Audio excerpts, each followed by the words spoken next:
নমস্কার, রূপচর্চায় সকলকে স্বাগত। আজ এক বিশেষ দিন, কবিগুরু রবীন্দ্রনাথ ঠাকুরের জন্মদিন, 25শে বৈশাখ। কবিগুরুর প্রতি আমাদের সকলেরই যে একটি আবেগ রয়েছে তা আমরা জানি। তাই 25শে বৈশাখে আমার প্রণাম কবিগুরুকে। আর আরও একটি বিশেষ ঐতিহাসিক দিন হয়ে উঠল আজ। আমরা জানি আজ পশ্চিমবঙ্গে প্রথম ভারতীয় জনতা পার্টির সরকার গঠিত হল এবং প্রধানমন্ত্রীর উপস্থিতিতে পূর্বতন বিরোধী দলনেতা শুভেন্দু অধিকারী তিনি এই নতুন সরকারের মুখ্যমন্ত্রী হিসেবে শপথ গ্রহণ করলেন। এডুচর্চার পক্ষ থেকে নতুন মুখ্যমন্ত্রীকে জানাই অনেক অনেক শুভেচ্ছা। আমার বয়সে আমি এখনো পর্যন্ত 5টা পরিবর্তন দেখেছি বললে ভুল হবে। 5টা পরিবর্তন আমার এই বয়সে হয়েছে। 4টে পরিবর্তন আমি দেখেছি, আমার মনে পড়ছে, আর একটা আমার স্মরণে নেই, সবটাই আমার শোনা। প্রথম পরিবর্তন যেটা আমি দেখেছি কিন্তু ভালো মনে নেই, সবটাই বাবা মার কাছে শোনা, সেই পরিবর্তন হচ্ছে 72 সালের। সেই সময় মুখ্যমন্ত্রী হয়েছিলেন সিদ্ধার্থ শঙ্কর রায়। তারপরের পরিবর্তন দেখলাম 77 সালে, সেই সময় মুখ্যমন্ত্রী হলেন জ্যোতি বসু।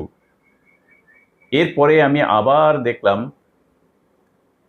জ্যোতি বসুর পরেও যদিও বুদ্ধদেব ভট্টাচার্য মুখ্যমন্ত্রী হয়েছেন, সেটা পরিবর্তন নয়, সেটা একই সরকারের মুখ্যমন্ত্রীর পরিবর্তন।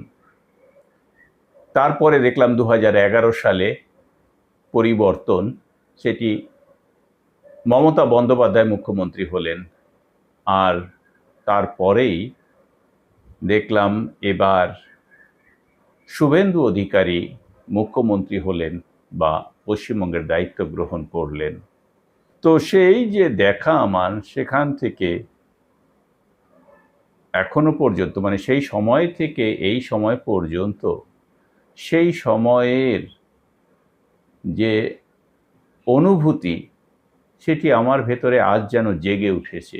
যে এতগুলোর সাক্ষী আমি হলাম, প্রত্যেকটারই যেন একটা আলাদা আলাদা অনুভূতি, অভিজ্ঞতা লাভ করলাম। সেগুলো আমি এখানে আজকে আপনাদের সঙ্গে শেয়ার করব না, ভবিষ্যতে যদি কখনো সময় হয় তাহলে করব। তো নতুন সরকার এসছে, আমরা তার কাছে অবশ্যই অনেক কিছু আশা করব। তাদের দল ভোটের আগে তাদের সংকল্পপত্রে যে সমস্ত প্রতিশ্রুতি দিয়েছেন, নতুন মুখ্যমন্ত্রী শপথ গ্রহণের পর তিনি সেগুলো উল্লেখ করে সেগুলো বাস্তবায়ন করার কিন্তু প্রতিশ্রুতি আবারও দিয়েছেন।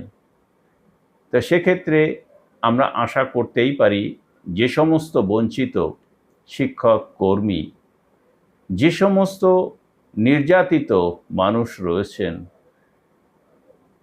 প্রত্যেকেই তার সুবিচার পাবে এবং এই সরকারের আমলে অবশ্যই সকলে মিলে সুখে শান্তিতে বসবাস করবে এবং একটি নতুন পশ্চিমবঙ্গ গড়ে উঠবে, এটাই আমরা আশা করব।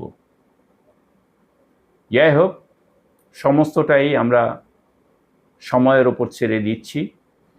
সকলকে ধন্যবাদ জানিয়ে শেষ করছি। ভালো থাকবেন, সুস্থ থাকবেন।